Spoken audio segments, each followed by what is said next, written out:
It's hard to believe it's the one-year anniversary of Trump's inauguration. We go live to media outlets around the globe.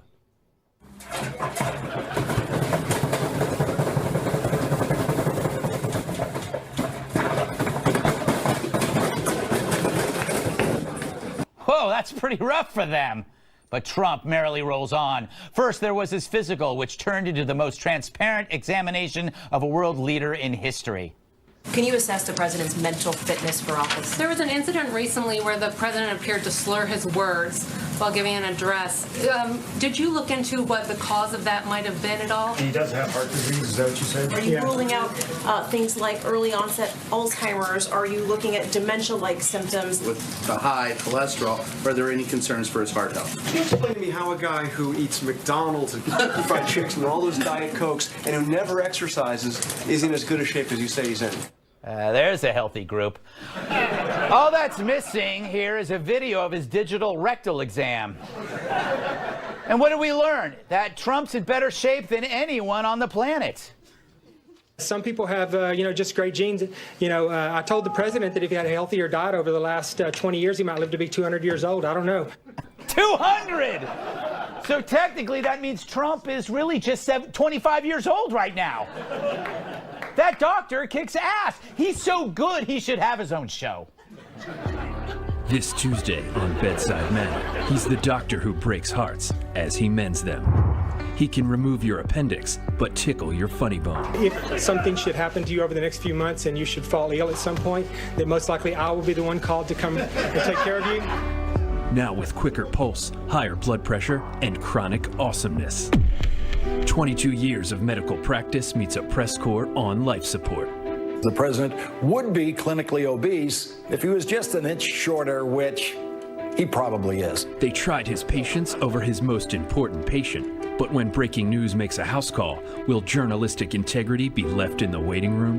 There's no question that, by all standards, by all metrics, the president does have heart disease. Rear Admiral Dr. Ronnie Jackson stars as Dr. Brock Artery. John Roberts as Professor Clive Von Hickerson, Jim Acosta as Vic Jerkface, John Gizzi as Scrubs McGee, and Hope Hicks as Hope Hicks. Bedside Manner. Don't miss the season premiere, I See You in My Dreams.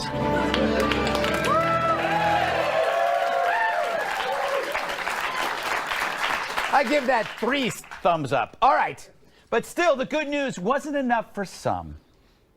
The president has heart disease. Those numbers qualify him for having heart disease, and it clearly needs a plan to try and prevent some sort of heart problem down the road. So wait, there's the lead. CNN finally admits Trump has a heart. Of course, all this good news only unnerved Beavis and Butthead. He sounded like a sycophant. He didn't sound like a doctor. I'm sure this guy is a great guy, great physician, blah, blah, blah. He shouldn't have sounded so Trumpian, first of all. And second, Well, did he write it? He works in a White House where just about everybody who makes public statements lie. What is she doing on her little phone? They're like that couple that you get stuck next to at a wedding reception table that makes you want to gnaw your own face off. Look, when you're calling the same doctor who worked for President Obama a hack, you've lost the plot. Which is why the fake news awards was perfect timing. As the press gave Trump's physical a physical, he gave one right back. And get this, turns out he's in way better shape than they are. How genius was it to have the media cover their own report card? We break in with this breaking news. We suck. But speaking of report cards, how is Trump's after 1 year? Well, the economy's way up and ISIS is way down. If you stop there, I'll take it. But jobless claims are lowest since 1973. And I believe we have footage of your 401k since Trump took office.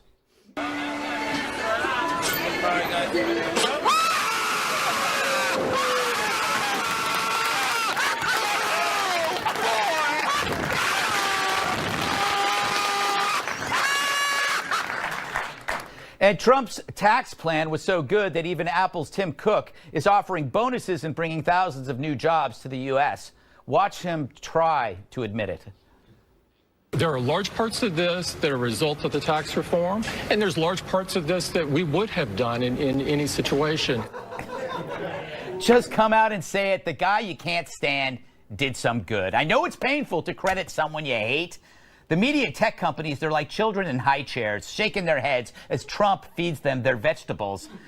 Yeah, it tastes bad, but it's good for you. Anyway, what did we get amidst this good news? Flake news.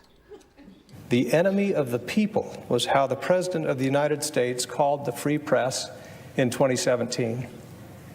Mr. President, it is a testament to the condition of our democracy that our own president uses words infamously spoken by Joseph Stalin to describe his enemies. Very, very moving, but very false. Flake's attack was actually fake news because Trump never said the media was the enemy of the people. He said fake news was the enemy of the people. That's no small change for a fed a storyline that undermines the ability to criticize the press. Trump treats the media like flies buzzing around his ears, reminding them it's not the reporters who are important, but the people they report on. No wonder they're pissed. So here's my one-year assessment.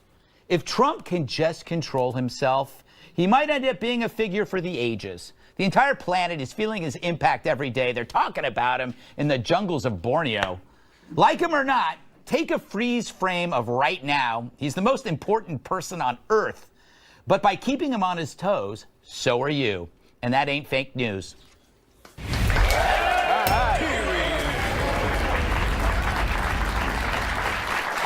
Let's welcome tonight's guests.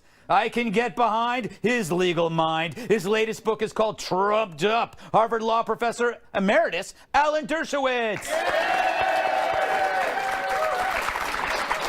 She's so bright, the Sun sends her hate mail. Wall Street Journal senior video reporter Shelby Holliday. She's the feisty dame who thinks everything's lame. National Review reporter Kat Timpf. And an inner tube is his pinky ring. Former bodyguard and my massive sidekick, Tyrus. All right. Professor, you can comment on anything, but I want to pose a question to you that despite all these missteps that are happening constantly, when you step back, there seems to be a path of accomplishment, which to me is astonishing that given all this stuff that's going around, things are okay. You know what it is? It's like a drunk man walking a straight line in an earthquake. It's like both effects are canceling themselves out. So he just walks a straight line. Does that make sense? No. Okay. Thank you. First of all, I'm still trying to get my head behind what Donald Trump will look like in 2147 Yes. when he turns 200. Yes. And you have to promise to put him on this show. Yes, we will. With his walker. Yes. And he'll come in and he'll look back. Yeah. And he'll look. I think this has been a very, very mixed year. Yeah. There are some very bad things. The statements he made about African countries are simply inexcusable. As the grandson of immigrants who came from what were considered S-hole countries back then and have accomplished a lot. We should never judge people on the basis of national origin. I don't like the way he deals with immigration, the way he deals with people from foreign countries. On the other hand, I like the fact that he has the peace process moving a little bit in the Middle East. Maybe the recognition of Jerusalem will finally push the Palestinians to come to the bargaining table. Mixed record on judicial appointments. Mostly I don't like them, but a couple of them are not so bad. So it's a mixed record for me. I would say more on the negative than the positive side, but he has 3 more years. Prediction, only 3 more years. Ooh. In 3 years, he's going to get on national television. This is a professor. I'm just making. I like him a lot.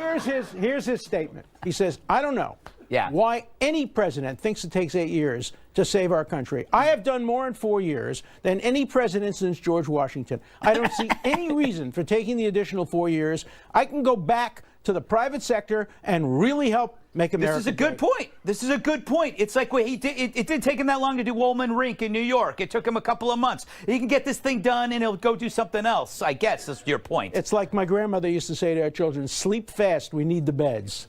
You know? So if he can get it done in 4 years, hey, be. He's going to not run a second time. Shelby, I have a theory that, kind of playing off what the professor said, is that he is kind of a jerk, but a lot of times your boss is a jerk and he gets stuff done. What's your take on He this? got a lot done. I just produced a video for the Wall Street Journal for this 1-year anniversary, and I felt like the dryer on the trampoline. Because there was so much going on, and to recap a year in 4 minutes was nearly impossible, but also amazing to watch the market continue to go up.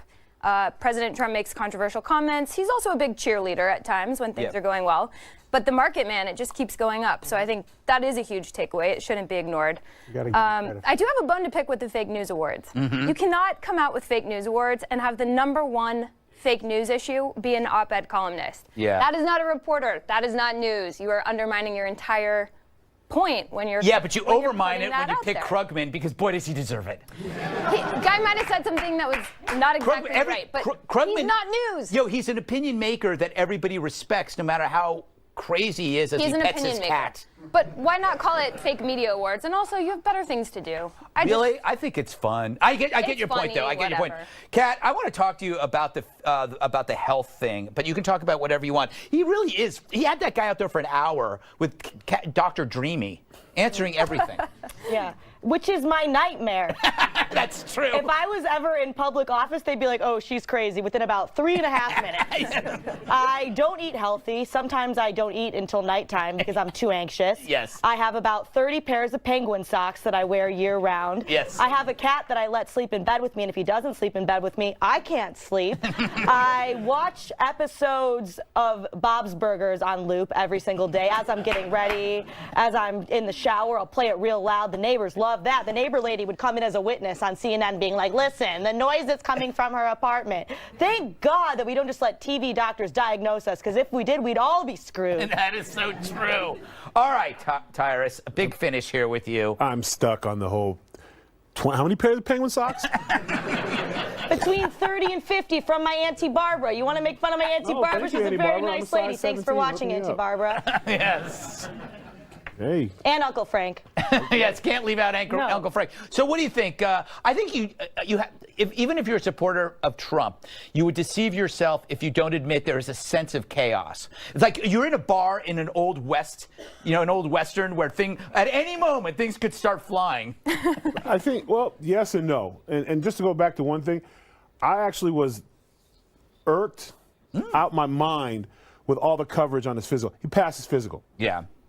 And it wasn't good enough. So they kept looking for, well, how does he sit? Is he pronate? Does he look for anything? Like, does he have a hangnails or anything we can use to take against him? And the best part was, and I'll leave them nameless because I'm sure it's some kind of shaming, but these really, really chubby reporters at CNN who sit in chairs and tables, and when the camera angles turn, you see the little bellies because they work out, are talking about him, calling him obese. Yeah. That was hilarious. Like, everyone in America is damn near obese if you do it right. I mean, if you follow the scale, I should be in a walker on my 600-pound life, leaning for Big Macs. But I mean, it's amazing to me that the people that were talking about him, there was no mirror in CNN while you were running your mouth. Like, he's an older man. Of course, he's gonna have a little bends and ticks on his heart. He's supposed to. He's an old man, but he's fine. He passed physical. Move on. You know, it's funny. I gotta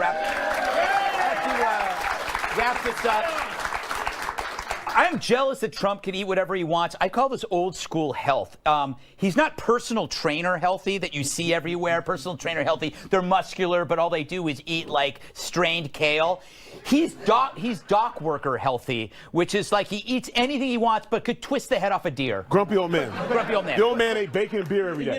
It's funny, but it does reflect a very serious problem that we're trying to pathologize political differences. First, we try to criminalize That's your them. book. Now we're trying to pathologize them, but the Republicans did the same thing. When Hillary Clinton tripped going into that car, people were diagnosing her. Look how sick she is. She's not qualified to be president. We were right, though. From both sides.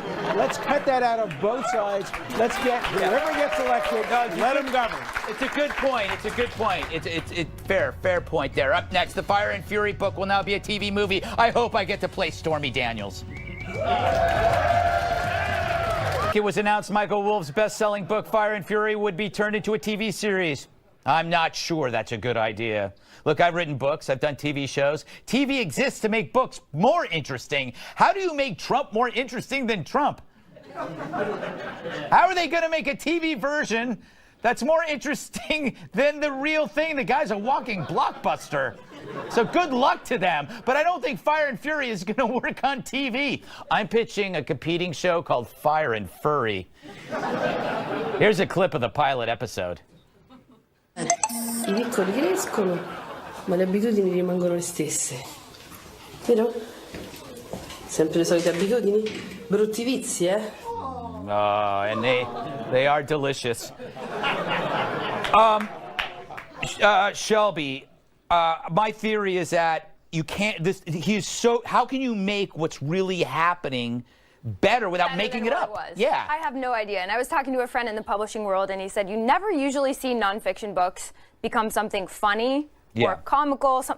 All I can picture in my head is Veep for some reason. Yeah. Just something totally bananas. And he said we just don't see that happening. It's a nonfiction book, but you never know. And I just think it's going to be hard to outdo whatever you're trying to do. Alec Baldwin does Trump with a ream of writers, a team of writers, and Trump is funnier without that, Dershowitz, because he's real. Well, but you've adapted books into movies. Right. I mean, could you do this? Only on one condition: if you could get Trump to play himself. Yes. Then he could be a great star. Yeah, that's so true. And think of the career he has ahead. Can you get him to follow the script? He'd be the worst actor. He'd be going, I don't like this. I don't like this. That didn't happen. Can you get Stormy Daniels to play herself? I want to do the hotel scene at least 3 times to get it right. Tyrus. Yo. I only bring the because I just got this article on My Affair with Donald. Do you think that should be part of this, even though it wasn't in the book? Well, why not? I mean, that's the only kind of, sort of, maybe true thing about the whole situation. So, it's literally Memoirs of an Angry Bannon. Is the name of the book. I mean, it's the movie. So the movie's going to be him pouting in the office next to the big office while they have a meeting. Yeah, that's true. I'm going to tell. I mean, and what kills me about that whole thing is like he paid off a porn star for having an affair. Would have been better if she'd been a housewife of 5. Would that have been a better affair?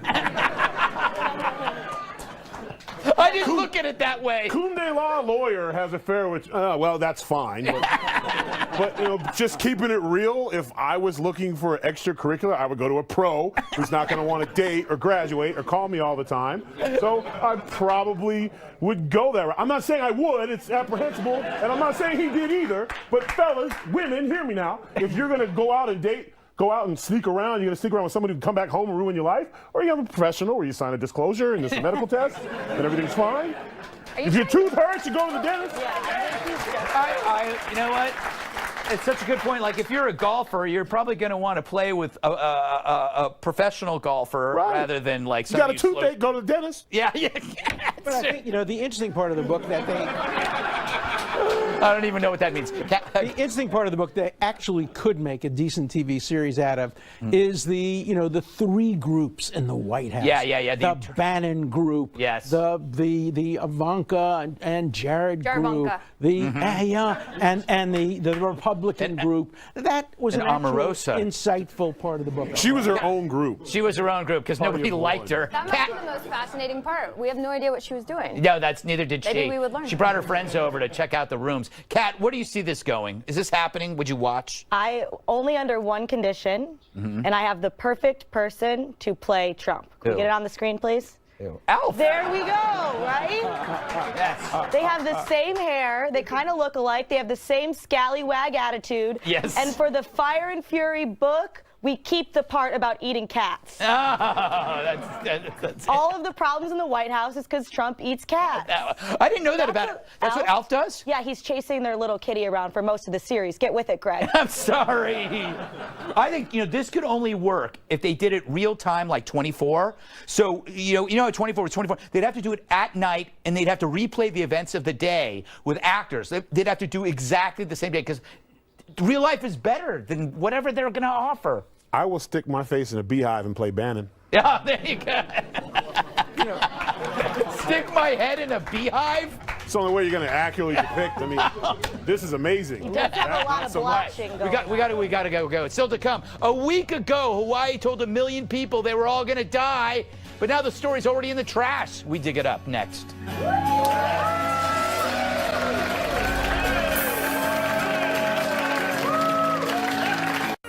I was born during the winter. Republicans and Democrats are pointing the finger at each other for the government shutdown.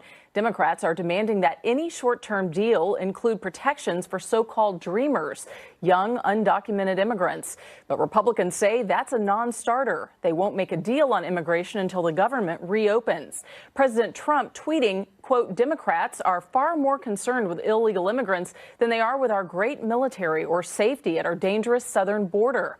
They could have easily made a deal, but decided to play shutdown politics instead. And if no deal is reached by Monday, about 800,000 federal employees will be furloughed. Congress returns to work Sunday afternoon. I'm Marianne Rafferty. Now back to the Greg Gutfeld Show.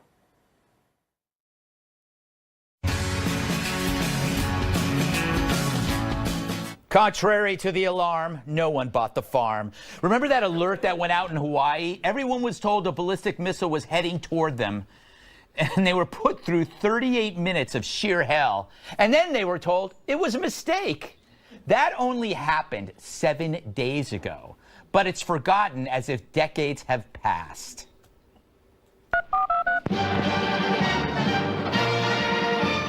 Beautiful Hawaii. Nothing but warm beaches and smiling faces. But not way back in the year 2018. Back then, technology was primitive to say the least.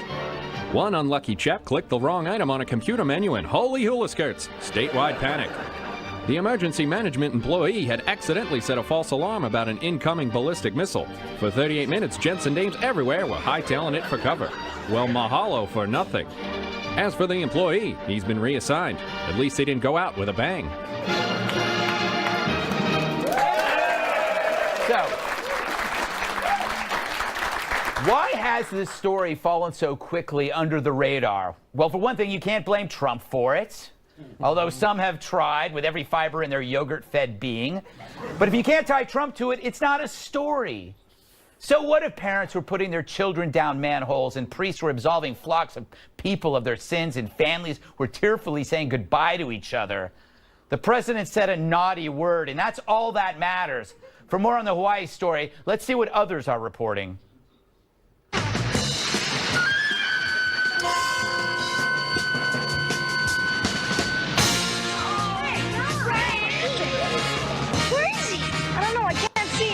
It all goes back to the little tiki doll, doesn't it? Tyrus, I can't believe that we don't talk about this. Is like, just because it was a false alarm, we're not taking it seriously. And you know what, the part that really bothers me is it took 38 minutes. Yes, and they knew 5 minutes. 38 minutes. Well, before that ballistic missile, that should be national security. I don't think your local state should be taking care of that, obviously. But in those 38 minutes, do you know how many marriages were ruined? Yes, true. You know that moment where you're like, I never liked your mother. I only stayed with you for the kids. I'm the only one on this panel old enough to remember duck and cover. Yeah. When I was a kid, we were scared out of our wits. The Russians were going to come. They were going to blow us up, but we would be saved because we got on our knees under our desks and prayed. Mm-hmm. And that brought back these terrible, terrible memories. Yeah, it was nuts, Shelby. My wife was there. Thank God I wasn't, because I am the worst. I know. I would have covered myself in slow-moving elderly. And I would have. I would have been like, they would have been shields. Hey, you insulting me here? Come on. You're the guy who had to apologize after the false alarm. Honey, dear, I didn't mean to kick you out of the refrigerator. Right? I'm sorry. Yeah, it was like, I leave the family behind. Yep. No, I was going to look for help. Yeah. No, but you really can't imagine what it was like to be there. Right. And clearly this person had no business being near a button when we have heard so much about big, powerful buttons, and there are genuine fears that that button might be pushed. There are a few things that were really scary that came out of this news, though. The AP reported, according to a man who was contracted by DHS to study the wireless alert, it could take 30 minutes for other states to write and blast a message about a missile. That's a problem we should probably fix. Right. And a nationwide system for mobile devices has never been tested. These are things that just seem so simple. And the fear is that we've moved on so quickly from the news. Will they ever be fixed? We move quickly from everything. You think about the Vegas shooting. Like we act like that's like happened 10 years ago and we still don't know what the hell happened. Kat, you said you disagree on what? I disagree. I don't think there should be any of these warnings at all. Oh, really? Why? If you're gonna get missile bombed to death, what are you gonna do about it? Get a raincoat so you don't get wet? Gonna stock up on canned goods? You're never gonna get a chance to eat those canned goods. There's nothing you can do. Why not just let people live and then, 1 second you're not? Well, this is an interesting point. The best response I heard is the husband of my wife's friend. They were there for her birthday party, and he's Russian, and everybody's panicking. People are crying. His wife's crying, and he goes, "Go back to bed. If you wake up, all good." And you can't get better than that. No. You can't get better than That's that. a cool dude. The one thing I got to say, I love Hawaiian shirts, but it's weird when they're at a national security press conference. When they're in Hawaii. Do you throw a tie over a Hawaiian shirt? I don't know. I mean, I don't get it. Anyway, I don't get it at a national security. I love Hawaiian shirts. I love them. Just not in a serious meeting. It's incredible. You can wear them anywhere. Anyway, coming up, North Korea's got Olympic fever. North and South are joining hands to win a few medals. Or die trying. Seriously, you lose, you die. That's next.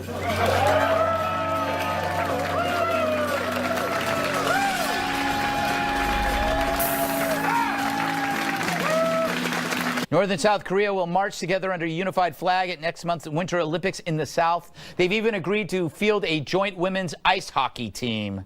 The North will also send 230 cheerleaders to their death. But a foreign minister says the world shouldn't be so naive about the North's participation. Adding, quote, "I believe that North Korea wants to buy some time to continue their nuclear and missile programs." Meanwhile, an American expert on North Korea may have come up with the best bloody nose option for a military strike against Kim Jong-un. Blow up his personal toilet. Apparently, all the pictures of Kim Jong-un at missile launches have one thing in common. Take a look at the back left of this picture. His porta potty is always nearby. As Jeffrey Lewis explains, taking it out will, quote, "send an unmistakable message. We can kill you while you're dropping a deuce." I'm never pooping again. As for the Olympics, they've added a new sport that promises to be a huge hit.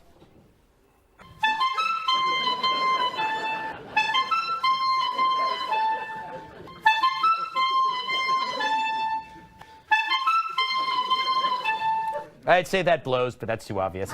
Kat, thoughts on this assassination plot or pseudo plot? Yeah. As funny as bombing a toilet would be, and it would be, it could be seen as an act of war. True. And if they were to retaliate, I would hate for the reason that there was no more New York City or no more Los Angeles to be, we thought bombing a toilet would be funny. Yes, that's true. You don't base your foreign policy on a really cool joke. Yeah, I mean, as cool as it would be, it wouldn't look very good in the history books. All right, they thought it would be funny. Professor, do the Olympics help foster diplomacy between adversaries, or does it only help rogue nations like North Korea to put a polished face on their misery? Of course, if you go back to 1936, where the world welcomed Hitler and the Nazis and allowed them to disqualify Jewish runners, and Hitler wouldn't ultimately shake hands with Jesse Owens, all of that, it can be used as a terrible, terrible show helping tyrannical regimes. On the other hand, it also, think of how many of these cheerleaders are going to go back to North Korea. I hereby offer to represent any of them who want to defect. But that's... Okay, but they don't have to be a cheerleader. But think about this. They don't have to be a cheerleader. Anyone who wants to defect, I'm their lawyer. But see, now here's the reason why I think they're not going to defect. Each one of those cheerleaders' families are probably in a room, right? Right. They're probably in a room, and it's like, if you don't return, they're a casserole for the starving citizens. That's what I hate to say it, but there are reports that there's some bad dietary. You think is in the burger? Yeah. But Go ahead. The cheerleaders are interesting because when you read the headline, it sounds really silly. They're sending this huge group of cheerleaders, couple of athletes. The cheerleaders are actually considered soldiers by many North Korea experts. They are the army of beauties. They are meant to go out there and sort of woo the rest of the world, pretend like they're peacemakers, show how innocent and soft the regime is. And their most famous alumni is Kim Jong-un's wife. So I didn't even know he was necessarily trying to defect. I didn't even know he was married. He marries a cheerleader just like everybody else. They always marry the cheerleaders. Kat says. You can do it, Tyrus. Yeah, I mean, it's... Tyrus.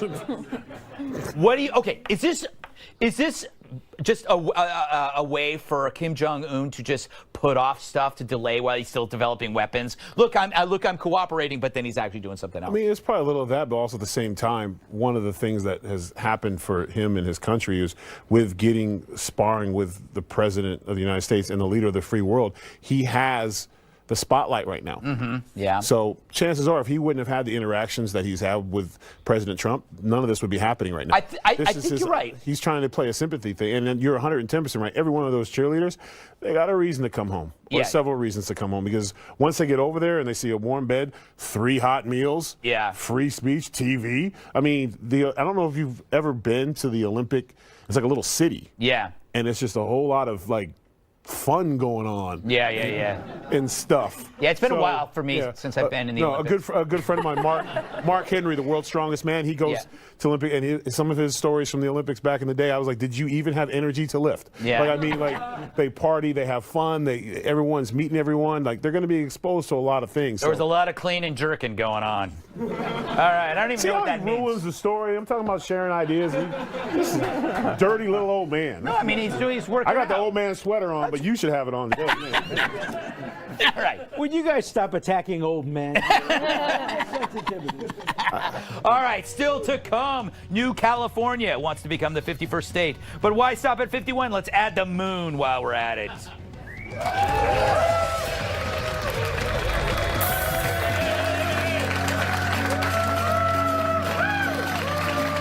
California movement, which seeks to create a new state by separating California's rural areas from its metropolitan coast. Its founders, it's really just 2 guys, cite overtaxation, regulation, and mono-party politics as the reason for the split, which are all good reasons for pulling out. California was once... Stop it!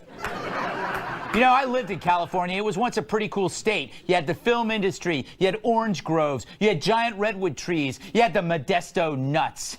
It's a minor league baseball team. They don't talk to me anymore. Now it's let itself go. An elegant gentleman has become your fat, drunk uncle who can't even zip up his own pants. The founders of New California formally declared their independence this week. I believe we have tape of their presentation. San Diego, Los Angeles, San Francisco. Everything on this side of the line is just hundreds and hundreds of miles of worthless desert land, which just so happens to be owned by Lex Luthor Incorporated. Wow. I didn't know Superman was in Deliverance. Hey, Very good.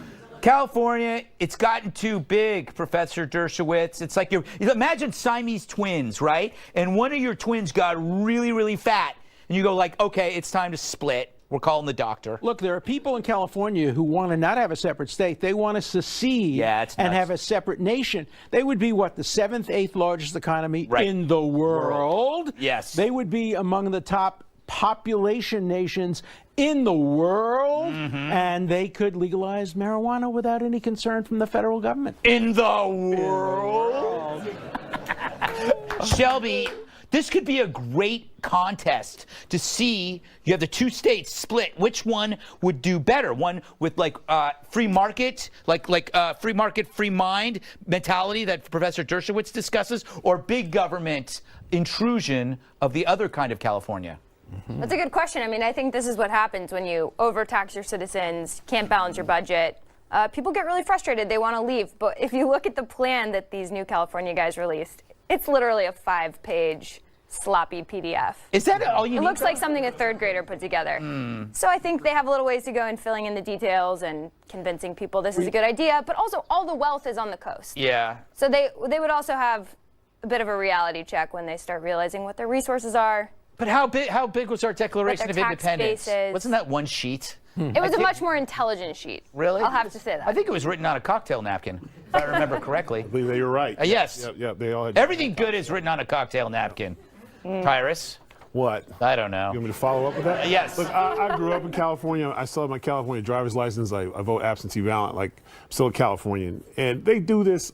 I grew up with this constantly. At one point, Northern California was pissed because Southern California was taking all their water, so they wanted to split and be Northern California, Southern California.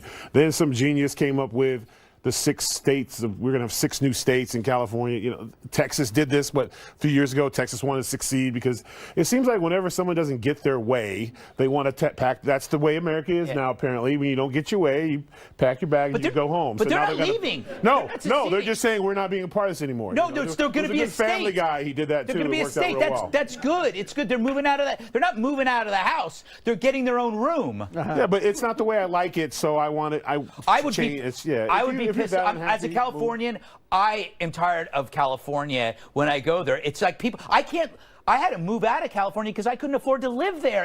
I couldn't afford to buy the house that I grew up in. But what did you do? I sold it for a lot of money. Called Greg, or did you move to New York? I moved. The thing about America, there's like 49 other choices. Yeah, you got to move. You're not going to get it. They're not going to split. I think that's the moral: is you got to move, Kat. Yeah. You must move.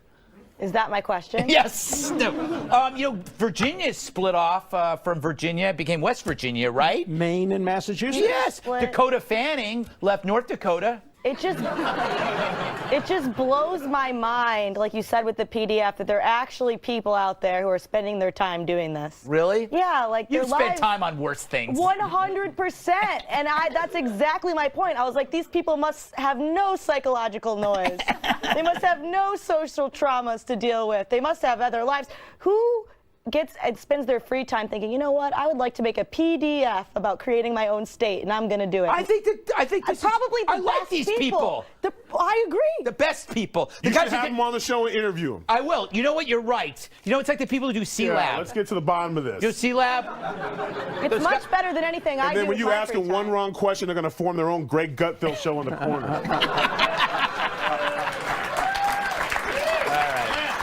All right, enough. Don't laugh at that. Final thoughts. If you leave now, I'll replace all of your relatives with exact replicas.